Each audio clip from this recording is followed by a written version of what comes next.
The dictionary defines wrath as extreme anger or rage or fury. Wrath has always reminded me of an active volcano. The anger boils inside, it builds, it intensifies until it spews out all over everyone in its path.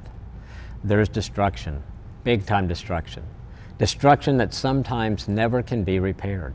That's wrath, and when it happens in a marriage, the result may be the end of the marriage. Now let's back up a little. Let's look at anger. Most of us would say that sometimes we get angry.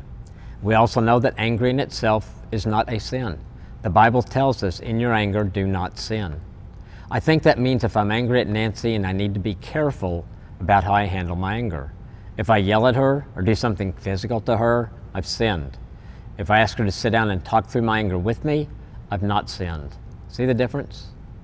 But wrath is anger on steroids, unbridled, out of control, sinful. Wrath becomes punishing and really knows no boundaries. Have you ever been there? Do you know how you got there? My guess is that it built up over time like the exploding volcano. A volcano can be inactive for a very long time.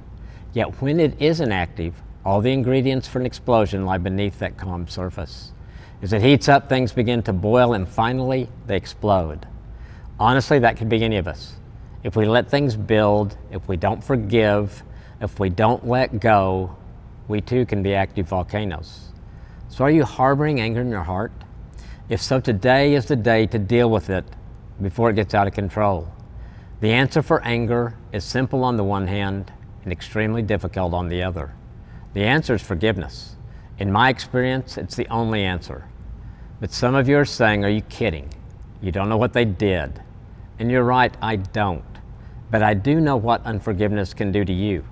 The anger can build and turn into rage, and your wrath spews everywhere.